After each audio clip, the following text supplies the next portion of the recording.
형제간의 갈등의 주된 원인을 우리가 너무 잘 알다시피 부모의 편애로부터 비롯되어진다고 합니다. 그런데 부모의 편애가 없다 하더라도 기본적으로 형제 갈등은 생길 수밖에 없다고 합니다.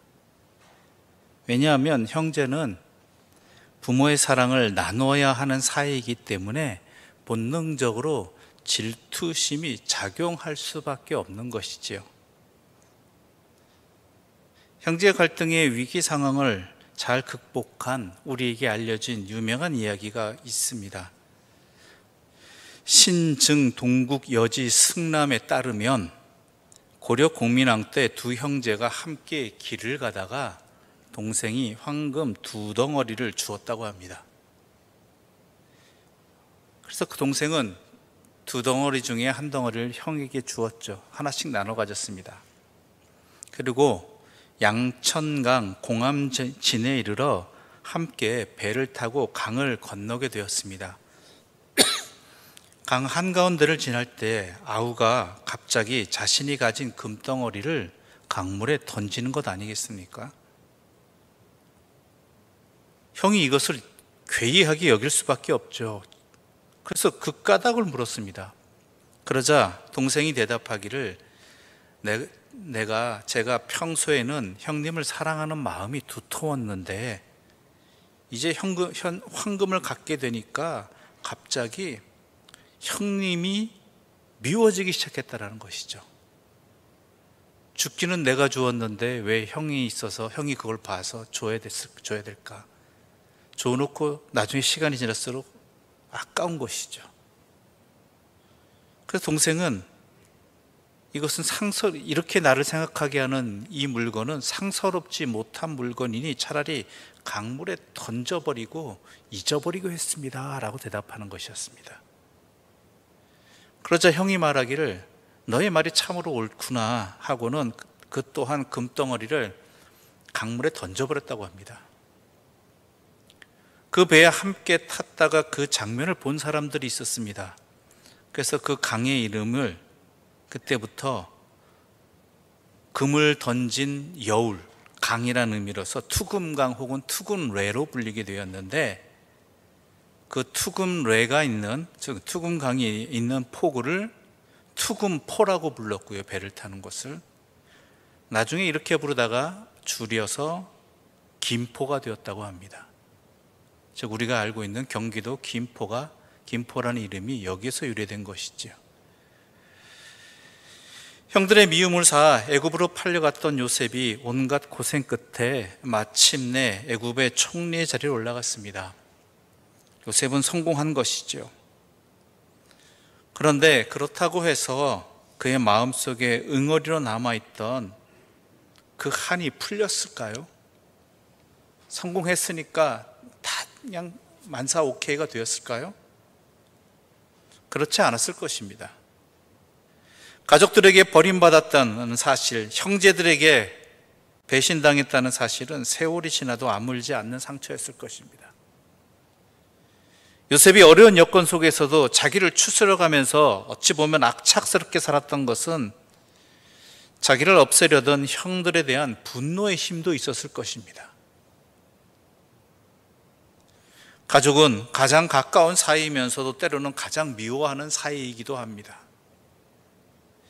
요셉은 아직 그들을 용서할 수가 없었습니다. 그래서 자신의 정체를 모르고 곡식을 구하러 온 형제들에게 도둑 취급하기도 하고 인질로 잡기도 하고 하는 그런 행동을 하면서 위협했던 것이지요.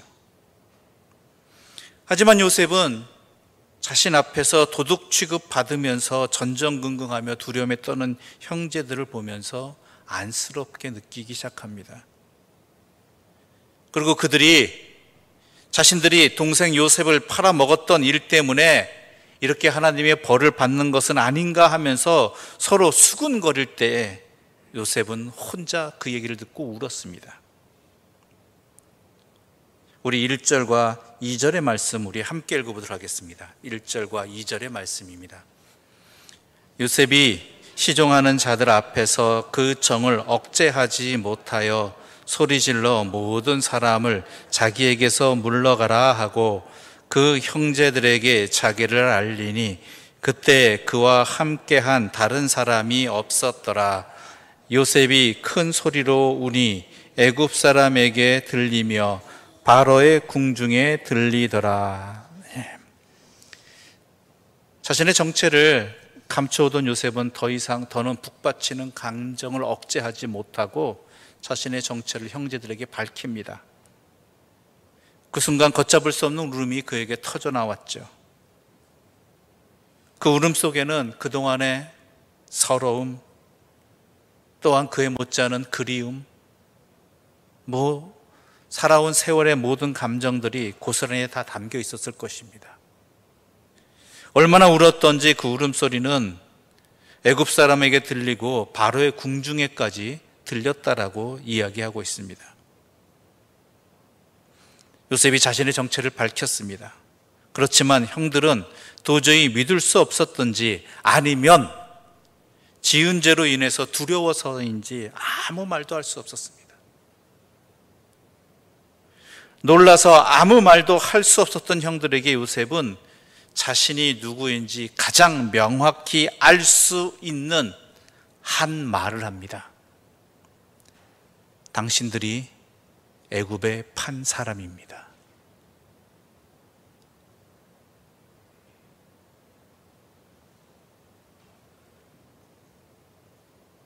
그런 상황을 요셉은 분명하게 말하고 있는 것이지요. 근데 이 이야기는 누구나 다 회피하고 싶었던 이야기였을 것입니다. 자신이 요셉이라는 걸 증명하기 위해서 왜 굳이 그 말을 했을까요? 다른 말도 많잖아요. 어릴 때 함께한 추억이라든지 또한 아버님에 대한 이야기라든지 이런저런 이야기들을 통해서 자신이 그 요셉임을 밝힐 수 있었을 터인데 다른 말 안 하고 당신들이 애굽의 판자라고 이렇게 말하는 것일까요? 기왕 품어주기로 했다면 기왕 안타까움을 가졌다면 굳이 그 아픈 말을 꼭 해야만 했으냐 하는 것이죠. 그냥 모른 채 하고 넘어갈 수도 있을 이야기 아닙니까? 그 문제는 그냥 넘어갑시다라는 암묵적으로 그냥. 그런데 요셉은 그것을 자신의 입으로 내놓습니다. 그리고 5절에서 이렇게 말하고 있죠. 5절 말씀 우리 함께 읽어보겠습니다. 5절입니다. 당신들이 나를 이곳에 팔았다고 해서 근심하지 마소서, 한탄하지 마소서. 하나님이 생명을 구원하시려고 나를 당신들보다 먼저 보내셨나이다. 아멘. 이건 놀라운 고백입니다. 요셉은 형들의 죄를 추궁하고 싶은 것이 아니라 화해를 하기 위한 시도였다라는 것이죠. 형제들과의 화해를 위한 것이기도 하겠지만 더 중요한 것은 자기 자신과의 화해였습니다. 한과 상처와 분노에 사로잡힌 자신과의 화해이기도 한 것입니다. 요셉에게 가장 큰 상처는 무엇이겠습니까? 형들이 나를 팔았다라는 것입니다. 애굽에 팔았다라는 것입니다. 요셉은 자신이 정체를 밝히면 형들은 분명히 이 일로 큰 근심과 두려움에 사로잡힐 것 알았습니다. 왜요? 그 동생이 살아있으니까요. 그 동생이 지금 힘이 있는 존재가 되었으니까요. 아니, 그 자신들도 그것 가지고 평생 괴로웠던 사람들이었으니까요. 그리고 자신도 분노에 사로잡혀서 형들에게 그 분노를 표현할 자신임을 분명히 알았기 때문입니다. 여러분은 모르겠지만 저라면 그럴 것 같습니다. 그동안 쌓여왔던 분노를 조금이라도 나를 판 형제들에게 말하고 표현하고 행동할 것 같습니다. 그런데요, 요셉의 마음속에 하나님이 역사하고 계셨습니다. 자신의 고난을 하나님 앞에서 바라보게 하셨습니다. 하나님 앞에서 해석하게 하셨습니다. 이게 하나님의 은혜입니다.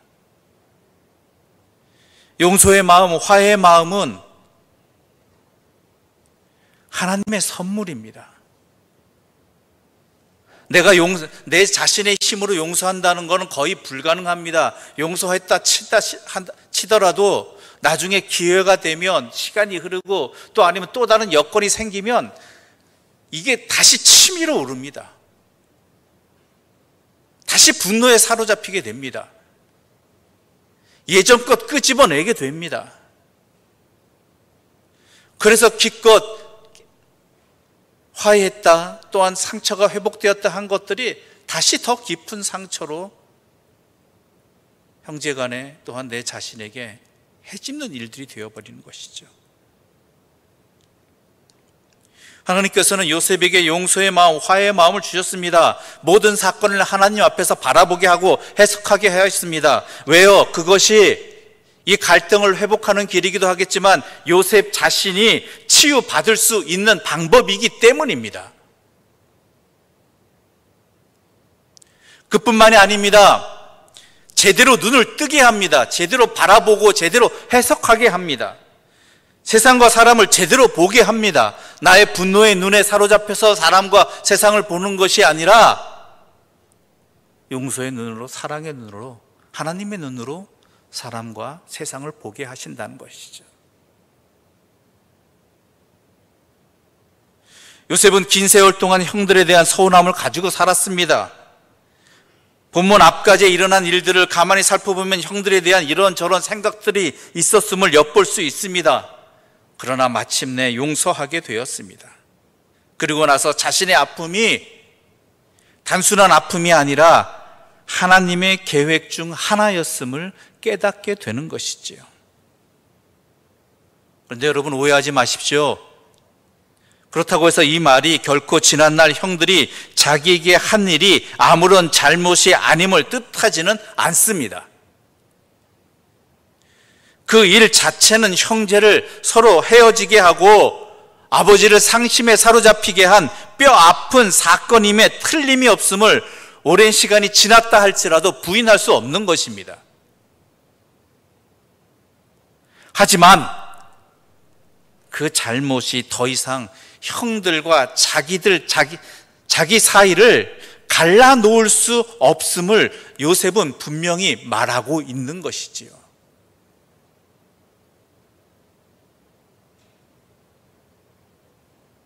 그래서 피는 물보다 진하다고 이야기하지 않습니까? 그래서 다시 한번 요셉은 이렇게 말합니다. 우리 7절과 8절의 말씀 함께 읽어볼까요? 7절과 8절입니다. 하나님이 큰 구원으로 당신들의 생명을 보존하고 당신들의 후손을 세상에 두시려고 나를 당신들보다 먼저 보내셨나니 그런즉 나를 이리로 보낸 이는 당신들이 아니요 하나님이시라. 하나님이 나를 바로에게 아버지로 삼으시고 그 온 집의 주로 삼으심에 애굽 온 땅의 통치자로 삼으셨나이다. 아멘. 요셉이 이렇게 생각하게 된 이유는 두 가지입니다. 첫 번째는 형님들이 그 일을 부끄럽게 생각하고 있음을 요셉이 확인했기 때문입니다. 앞서 요셉이 정체를 밝히기 전에 그들 형제들이 어려움을 당할 때 요셉에게 의해서 뭐라고 이야기합니까? 우리가 동생에게 한 일이 우리의 죄가 되어서 이 일이 벌어진 것 아니냐라는 것이죠. 요셉이 애굽 사람인 줄 알고 자신들의 말은 못 알아들을 줄 알고 자기들끼리 한 이야기지만 그 이야기를 통해서 형들이 그 일에 대해서 평생 죄를 짊어지고 살았구나, 부끄러움을 짊어지고 살았구나라는 것을 알았기 때문인 것이죠. 확인했기 때문이죠. 또한 두 번째로는 그 잘못의 결과로 요셉이 애굽 땅에 온 것이 결과적으로는 생명을 살리는 좋은 일이 되도록 하나님께서 이끌어 주셨다라는 것을 깨달았기 때문입니다. 이리하여서 형제들 사이에 오래 묵은 이 상처는 회복되게 된 것입니다. 우리의 인생도 요셉과 같습니다. 살다 보면 부조리한 일들을 겪을 때가 참 많습니다.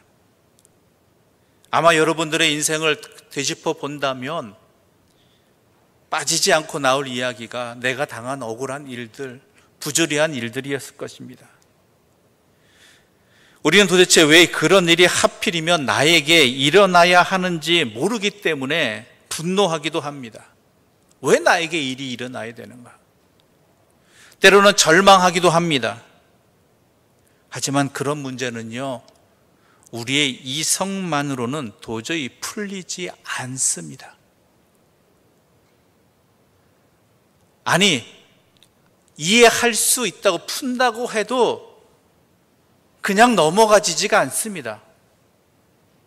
그건 그거고 이건 이거입니다. 나중에 가봐야 비로소 그 일이 우리의 인생에서 어떤 의미를 갖는지 알 수 있습니다. 언제요? 하나님 앞에서 그 의미를 깨닫게 될 때, 하나님의 도우심이 있을 때에.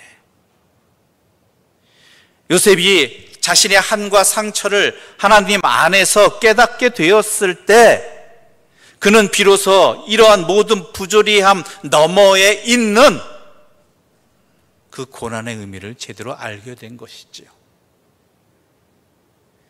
이것이 우리 그리스도인들이 인생을 살아가는 방법이고 또한 진리입니다. 우리의 생각과 우리의 지혜로는 그 모든 일들을 제대로 이해할 수 없습니다. 아니, 받아들이기 힘듭니다. 다 하나님의 뜻이 있겠지라고 말을 하겠지만, 진짜 하나님 앞에 내놓고 이것의 의미가 무엇인지 알려달라고 간절히 구하거나, 또한 하나님께서 응답 주시지 않는 한 우리는 제대로 그 모든 의미를 알 수 없습니다. 그래서 우리가 기도해야 되고, 하나님께 우리의 삶의 인생의 그 모든 순간들의 의미를 깨닫게 해달라고 간구해야 되는 이유가 바로 여기에 있는 것이지요.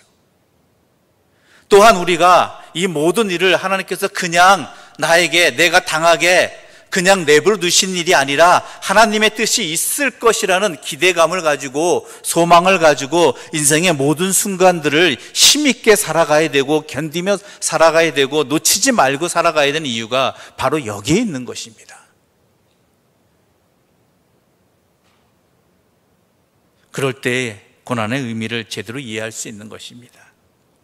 그런데 여러분, 또한 잊지 말아야 될 것이 있습니다. 하나님 안에서 깨닫는다는 것은 시간도 포함되는 것입니다. 하나님의 알려주시는, 깨닫게 해주시는 그 때가 있다라는 것입니다. 요셉이 지금 이 시간, 이 상황 속에서 깨닫기 전까지 그는 항상 하나님과 함께 하는 사람이었지만, 하나님이 나를 그 크신 뜻을 이루시기 위해 나를 애굽에 오게 하셨구나라는 의미, 참된 의미를 제대로 깨닫지 못했던 사람입니다. 그가 꿈을 해석하고 총리가 되었을 때에도 형제들이 왜 자신을 애굽에 팔았는지 그 의미를, 그 상처를 하나님 앞에서 깨닫지 못했습니다. 그러나 하나님의 때가 되었을 때, 하나님의 시간이 되었을 때 그는 그것을 깨닫게 되고 고백하게 된 것이고, 그 상처가 치유된 것이지요. 너무 오랜 시간이 걸렸습니다. 그러나 우리는 또한 분명히 알아야 됩니다. 우리 하나님은 분명히 역사하시는 분이고, 우리에게 가장 좋은 때에 가장 좋은 것으로 응답해 주시는 분이라는 것입니다. 그러므로 지금 내가 그 응답을 받지 못해서, 그것을 깨닫지 못해서 여전히 상처와 아픔과 분노에 사로잡혀 있다가 할지라도 그것에 머물러서는 안 되는 것이고, 하나님 안에서 깨닫는 것은 이것을 향한, 이 사건을 향한, 이 상황을 향한 하나님의 뜻이 하나님의 시간에 되면은, 하나님의 때가 되면 하나님께서 분명히 우리를 깨닫게 해 주실 것이라는 그 믿음 안에 있어야 한다는 것이죠. 비록 지금은 모를지라도, 지금은 이해하지 못할지라도, 이것이 하나님 안에서 깨닫는다는 것의 의미인 것입니다. 시간도 포함되는 것입니다.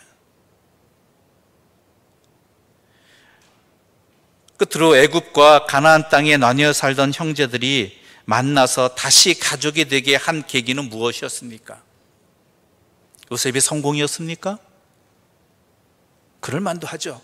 성공하면 저 외진 곳에 고생하고 있는 형제들 불러다가 함께 어우러져 살게 되고, 또 그 성공을 만끽하고 함께 누리고 싶은 그러한 마음도 들겠죠.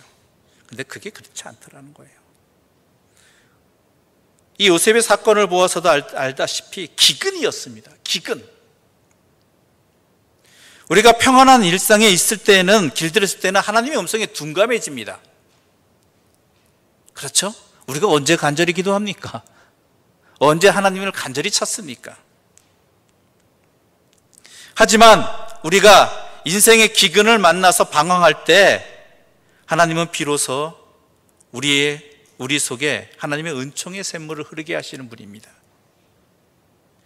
기근이 없었다면 요셉은 마음속에 한을 품고 살았을 것이고, 또한 형제들은 동생을 판 죄책감에 그것을 가슴에 안고 살았을 것입니다. 하지만 이 기근을 통해서 도리어 그 형제는 만나게 되었고, 그 가족은 만나게 되었고, 그 가운데 서로의 상처가 회복되어지고 하나님의 큰 섭리를 깨닫는 은혜의 자리가 되었다라는 것이죠.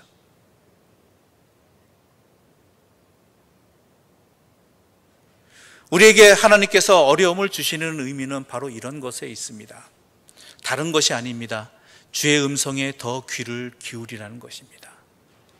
주의 소리를 제대로 들으라는 것입니다. 주의 뜻을 확실하게 경험하라는 것입니다.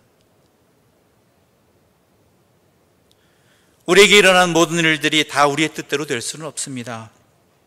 그러나 지금은 이해할 수 없어도 하나님은 우리의 슬픔과 고통, 좌절과 눈물을 가지고 무언가 아름다운 일들을 만들어 가고 계십니다. 그렇기에 우리는 이 시련의 자리가, 이 고난의 자리가 단지 두려움과 떨림과 분노의 자리가 아니라, 누군가에게 상처를 주는 자리가 아니라 하나님의 뜻이 이루어지는 자리임을 분명히 알기에 더욱더 주의 음성에 귀를 기울이고 주의 말씀에 내 삶을 돌아보고, 그리고 주의 말씀을 따라 살아가는 진리의 길을 걸어가야 되는 것입니다. 그럴 때 그 고난의 자리는, 그 기근의 자리는 하나님께서 나를, 또한 우리를, 이 땅을 회복시켜 가시는 은혜의 자리였다라는 것, 그것을 고백하면서 하나님께 감사 찬양할 날이 분명히 올 것입니다. 그리고 서로가 응어러졌던 마음이 하나님 안에서 서로 어우러지고 함께 이야기를 나누는 기쁨의 자리가 될 것입니다. 그런 날이 속히 오기를 간절히 소망합니다.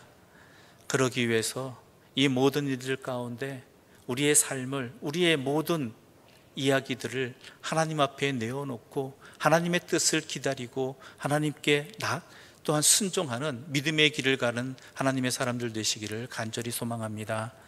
기도드리겠습니다. 하나님 아버지, 감사합니다. 우리와 항상 함께 하여 주시는 하나님, 그리고 우리에게 가장 좋은 때 가장 좋은 것을 깨닫게 해주시고 응답해 주시는 하나님, 이 하나님이 우리의 아버지이시기에 우리는 이 기근의 자리에서 하나님을 바라보고 내 삶의 고난의 자리에서 주의 뜻을 찾습니다.